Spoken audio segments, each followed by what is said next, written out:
You know, you have one administration that's pro this and the other administration is a polar opposite.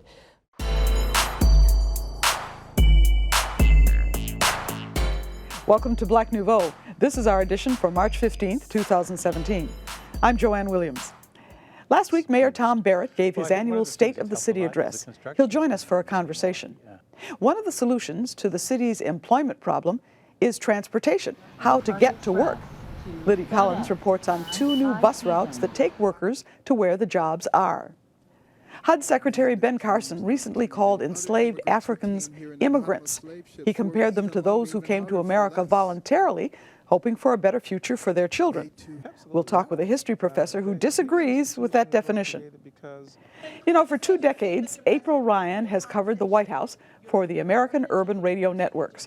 A few weeks ago, she got into a little back and forth with President Donald Trump at a news conference. She visited Milwaukee recently, and our Everett Marshburn was there. Don't be misled by the ambiance. The 6th annual Fit to a T was also about serious business. Sponsored by 2911, the event was held at Mount Mary University. Journalist and author April Ryan was the featured speaker. She talked about her second book, At Mama's Knee.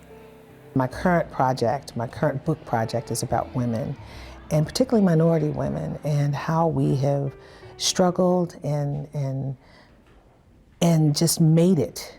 No matter what the issue, we've risen to the occasion, particularly at a time when women are, we are increasing in number as the head of household. We're increasing in number as the sole provider. And in my latest book project, At Mama's Knee, Mothers in Race and Black and White, I detail this and I talk about the obstacles, I talk about the successes, I just talk about everything when it relates to women. Her first book, The Presidency in Black and White, documented her 20 years of covering the presidents of the United States for the American Urban Radio Networks. It's an evolution watching the presidents, and it's an evolution to see the presidents who've come. You know, I look at the time that I started in 1997 with Bill Clinton and the efforts to talk about race, his race initiative, and then we have George W. Bush, who people don't necessarily consider a man very much into the bridging of gaps on the racial front. But indeed, he had one of the most diverse Republican administrations ever. He had the most diverse Republican administration ever. But even with that, there were still some problems. And then we had, after George W. Bush, Barack Hussein Obama, black man, the first black president, number 44. But when you get to 44 in his 8 years, not 1 term, but 2 terms, I liken the experience of Barack Obama to a rubber band. The rubber band of inclusion expanded, but then something happened, it recoiled, and it might even have a tear, it could even be broken. Because now we have Donald J. Trump, who is the polar opposite of everything Barack Obama. And I mean, so much of a polar opposite that he's looking to deconstruct a key piece, a legacy piece, a historic piece, Obamacare. So, and other items. So it's been an evolution. I've been watching the ebb and flow. You know, you have one administration that's pro this and the other administration is a polar opposite. But when you get to this president, number 45, we've never seen anything like this before, never. Are you going to include the Congressional Black Caucus and the Congressional Well, I would. Caucus? I tell you what, do you want to set up the meeting? Do you want to set up the meeting? No. Are they friends of yours? No, set up the meeting. I know some of them, but I'm sure Let's go set up a meeting. I would love to meet with the Black Caucus. You know, he was feeling good about himself when he had this press conference a couple of weeks ago, and then that went south. I mean, you never call a press conference, an impromptu press conference in 45 minutes and not prepare for it. And I mean, just seeing from the other presidents. And then he did something else to take attention away from that. And then this week with Russia, it's unsubstantiated. We haven't heard, where are these claims coming from that President Obama, who actually tried to help him, he was calling all the time to talk to. And he even said President Obama was great. Where is this coming from? What should we as citizens be on the lookout for? As citizens, I believe it is crucial, no matter what side of the political spectrum you are on, it is crucial that you know the issues for yourself, because you've got a president who's screaming down credible news sources, and yet there are real fake news sources out there with propaganda. And it's now incumbent upon us to weed through all the opinion, because there's an obscuring of the line with fact versus opinion now. You got to find the fact, real fact. It's not about myth or conjecture, it's about real facts. The American public has a stake in this. The stakes are ever so high. And at this moment, we have to really be citizens patrolling our own news. We have to know what we're seeing, and we have to hold our leaders to account. You know, I'm the first line of questioning of an American president, and I have to make sure I know what I'm saying. I have to make sure the facts are there before I ask a question, because we are in a time where the division is more evident than ever, and it's widening. And it's not just a political division. It's on every scale. And it's not a lot of gray area in this country anymore. It's either for or against. And it's sad, but we have to really dig for the truth. And now the American public has to dig as well. I mean, we were doing the digging for them, but we're in a new age. Social media has changed the game. There were other immigrants who came here in the bottom of slave ships, worked even longer, even harder for less. But they too had a dream that one day their sons, daughters, grandsons, granddaughters, great-grandsons, great-granddaughters might pursue prosperity and happiness in this land. And do you know, of all the nations in the world, this one, the United States of America, is the only one big enough and great enough to allow all those people to realize their dream. Housing and Urban Development Secretary Ben Carson's comments that slaves were immigrants who came here and worked to create better futures for the descendants set off a media firestorm that's still burning. UWM history professor Dr. Rob Smith is here to set the record straight.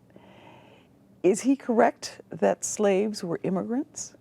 Well, let's not get caught up on the word immigrant. You know, the word immigrant can be used to define a whole range of folks who moved to another country. In this particular case, though, it's deeply offensive to try to tie those experiences together, because we know that Africans who were forced to come here as a function of transatlantic slavery experienced the most gruesome, horrific, and brutal experiences even before they got on the ships. You know, we know about the Middle Passage, of course, as that Atlantic voyage. But even before these human beings get on ships to come to foreign lands, they are treated with gruesome abuse. And then there's the experience on the ships that we know more about, where we have learned how horrific those experiences were. And then there's this moment upon arrival where the very notion of survival becomes all the more tenuous. So to compare the two, to conflate the two, is disturbing, offensive, and quite frankly, irritating, as we saw from the folks who responded. And you know, it's connected to this post-factual moment.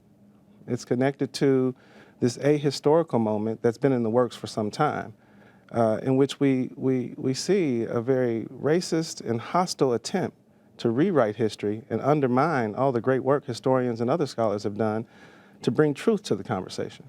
Now, he's not the only cabinet member who made a comment that didn't seem quite to jive with what actually happened. The new Secretary of Education, Betsy DeVos, said that the historical black colleges and universities were good choices for black students, and they were created so that they would have a choice in education.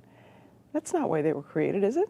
Absolutely not. These institutions were created because of what was an emerging and ingrained idea about white supremacy. These institutions were created to make sure that immediately post-emancipation that African Americans could experience some version of an education. And even throughout the Jim Crow era, these institutions were deeply underfunded. So to compare this moment of school choice to historically black colleges and universities that emerge at a particular moment where white terror is extraordinarily high during the post-Reconstruction era and throughout Jim Crow is, again, ahistorical and deeply offensive. Do you think this is just a matter of these people and the people who helped them write their speeches being ignorant of what the actual history was? Absolutely. Or do you think they're trying to rewrite it? I refuse to believe that the level of ignorance runs that high. This is a very purposeful attempt to not only rewrite history, but to fashion a version of history that expands a very hostile and vicious political agenda. What can we do about it? I mean, there are other people. Charles Barkley said, former basketball player said that when he talked about slavery, that we should get over it. And this is another black person speaking. What can we do to educate people if they're not learning it in school? Yeah. One, we are in this moment while we indeed are dealing with this post-factual era. We are in a moment where we have access and we are exposed to information in ways that we have never been exposed to it. And so in response to all of this foolishness, you see millions of people actually correcting these folks. And so that is actually a very rich and exciting expression, such that you have everyday folks who are engaging in a historical discussion and wanting accuracy. The folks who want to be inaccurate are in the minority in this case. When you talk to students about, and I'm sure you have plenty to talk about in class these days. Absolutely. Do they come in with the same level of education and knowledge of these things, or sometimes are they just as uninformed as these folks might have been? Yeah, indeed, young people are more uninformed, but that's because of age and lack of training. There's no excuse for elected officials to, or appointed officials to exhibit this kind of ignorance, and I do believe it's purposeful. But for young people, our challenge is to make sure that they know where to get accurate information and to train and teach them the ways in which to determine what information is indeed not factual and should be questioned and considered very seriously. So we don't have the issue of young people standing firm on ideas from a place of misinformation or ignorance. We actually have young people, because of the fact that these are folks who have grown up with digital technology, our task is to teach them how to use it to their advantage, and that most of them respond positively to. Well, let's hope that they listen to you and that they do enough investigation on their own to get all the facts and the real facts when they're learning about the history of African Americans. Absolutely. That self-investigation is more important now than ever. All right. Thank you very much, Dr. Rob Smith, who teaches history at UWM. Always a pleasure. Thanks for coming. In his annual State of the City address last week, Mayor Tom Barrett acknowledged that Milwaukee is a city of contrast. Many positive things are happening, but there are still major obstacles that need to be overcome. He joins us now. Thanks, Mayor. It's great to be on your show here, James. Great, thanks. So, as of last year, Milwaukee employment levels were at its highest level since 1998. What contributed to this boost? Well, I think one of the things that's helped a lot is the construction that's going on in the city of Milwaukee. Between 2015 and 2016, we saw our construction grow by over 9%, and that far outpaced the construction growth both nationally and at the state level. So we're creating a lot of construction jobs, which is very, very good, and we're seeing some employment figures come up. And I think what's happening is we finally turned the corner coming out of the Great Recession, and a lot more employers are able to put people to work. Now, as happy as I am with all that, I know that there are still pockets of the city where there's too much unemployment, and wages are an issue, because it's great to have the jobs, but we want them to be jobs where people can support their families. Speaking of that, we still have one of the highest black male unemployment rates in the country. How is your administration addressing that issue? Well, our workforce agency is Employ Milwaukee, and what we've directed them to do is to work with businesses, to work with educational institutions, to work with community groups, so that we can find these men, in particular, who aren't working, and try to get them into programs where they can get the skills, so again, they can have a job to support their families, because the focus is always on family supporting jobs. And part of this, though, is to get people back into the workforce, to get them back into circulation, so that they get used to the rhythm of coming to work, the rhythm of getting a paycheck. That's important, too. So are minorities getting an opportunity to work on these construction jobs? They are, and we're pleased with the numbers we've seen. The Northwestern Mutual numbers have been very, very impressive. We're confident that as the arena project goes on, those numbers are going to be impressive as well. And for the streetcar, where we're going to start building that streetcar, the streetcar later this year, we've got a residence preference built into that as well. So our goal all along has been to create jobs, in particular jobs for people who live in the community. Now, during your address, you mentioned the foreclosure crisis. You talked about how that's still one of those trouble points for you. How many homes have you torn down? How many homes have you sold? Well, over the last couple of years, we've sold over 1,000 homes and businesses.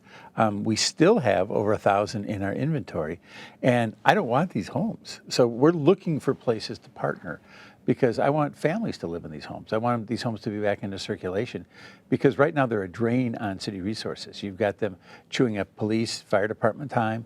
They drive down property values for adjacent property owners, and they're not on the tax roll. So for me, the best scenario is to have families in them, because they become a positive for the neighborhood rather than a negative for the neighborhood. So what happened a couple of months ago when residents were told that they could purchase homes in Sherman Park for $1? They showed up, and then they were told that they couldn't purchase the homes.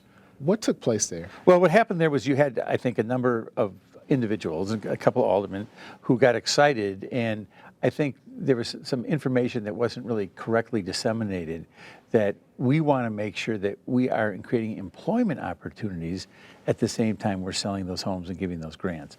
I think that was lost in the translation.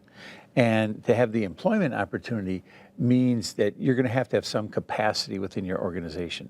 So Joe Blow, coming in off the street, isn't going to be able to create a job. And that's one of the things that the Common Council was looking at, is creating jobs. So there are other programs that we have available. So I don't want anyone to be discouraged by what happened there, because call us, work with us, and we'll see if there's something that we can use that works for you. Again, you had a lot of people who got excited about a couple of newscasts, and I think that's what led to that challenging situation. So how will that be revisited, or will it be revisited? Well, what we're doing right now is we're looking at a number of organizations who are coming in from 5, 10, 15 houses, where they will buy those, hire people from the neighborhoods, make sure that they're getting those houses back into circulation and creating jobs at the same time. So when you talk about creating jobs, that's one of the hardest things to do. It requires a lot of outside-the-box thinking. How are you tackling that? What are you doing, or what do you see other cities doing to create jobs? Well, and again, this is where that program became challenging, because included in it is a job component, that you will create a job. Now, sometimes people look at construction jobs and say, well, that's a job that only takes several months. And that's true. But at the same time, for people who are in construction, oftentimes that's the way their career unfolds, as you go from one site to another site to another site. And what you want to do is you want to have the continuity to keep working. So what we want to do, particularly for the construction jobs, is to help people get the skills so that they can get themselves into a union, for example, and get in the line, so that when you've got the projects, that they'll get a shot at them. So we know that there's going to be more construction, again, in the heart of the city, where we're seeing a lot of construction right now. I want, and it should be a surprise to anybody, as a mayor of the city of Milwaukee, of course I want the people who live in the city to have an opportunity to build the future of the city. That only makes sense. It's the right thing to do, and that's what our goal is. Okay. Well, we'll continue the rest of this talk next week. Thanks for coming on. Thank you very much, James. For many Milwaukee residents, getting a job outside the city can be a problem. The Milwaukee Inner City Congregations Allied for Hope, MICAH, and the Black Health Coalition of Wisconsin helped create 2 county bus routes that connect employees to employers.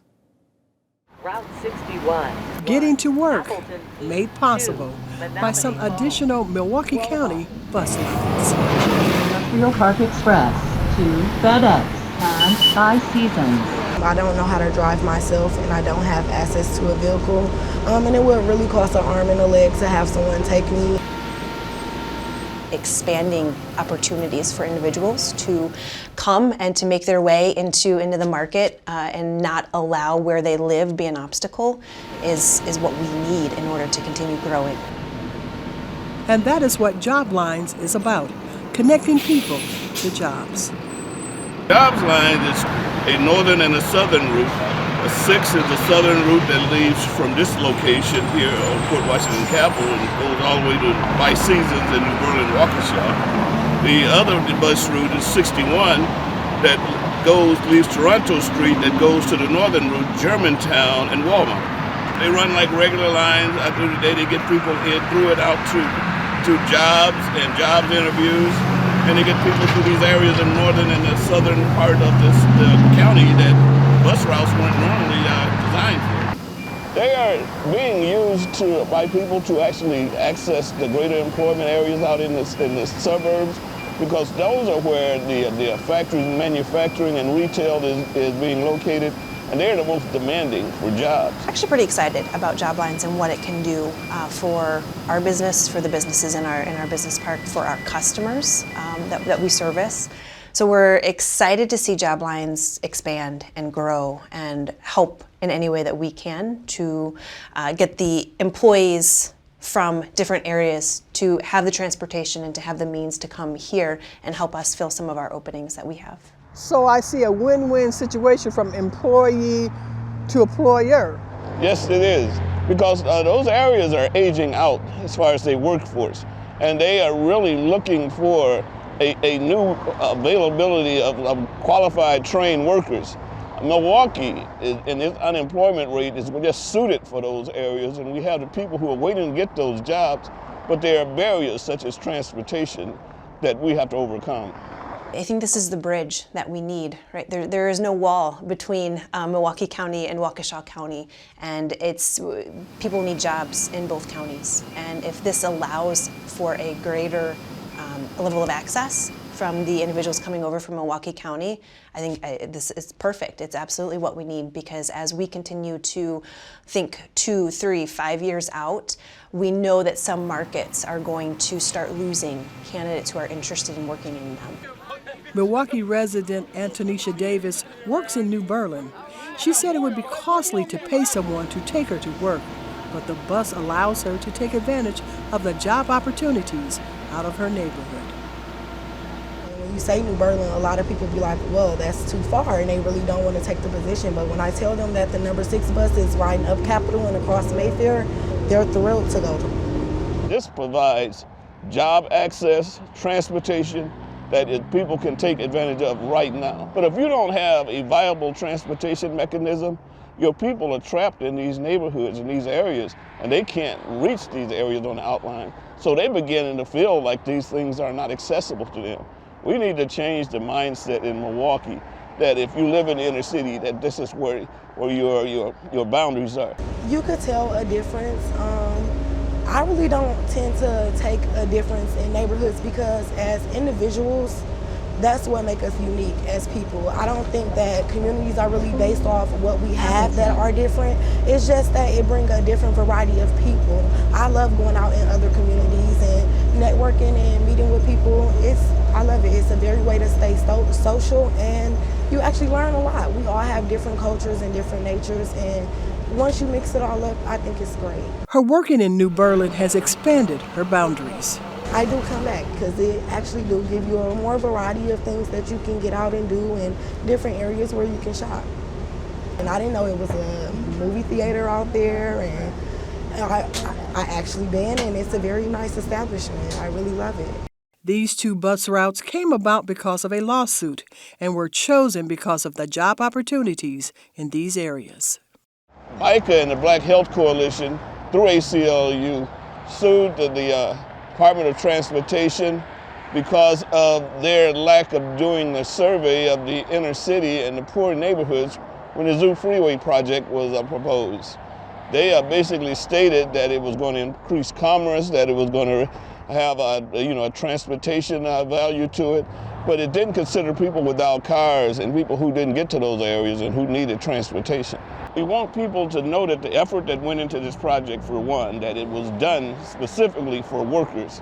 We also want people to know that this is a award that lasts only 4 years, and we have to use these bus routes to make them viable to continue past the 4 years. I actually like the job. You get to meet a lot of different people. We really have fun, we crack jokes, and it's just like a family. Every day I go see them and we have fun, but we actually get work done and make money. And then you ride the bus with all the people that you're there. The employers are happy at this endeavor. But we have now got to get the political will and get the people who can actually make these changes, who can actually help with the funding. We've got to get them aboard. Because employers are desperate for employees. It's just we have to make that connection to where transportation ends and extend it to where the jobs are.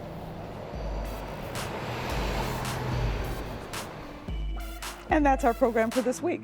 Before we close, though, just a reminder that Milwaukee PBS is in our spring membership drive.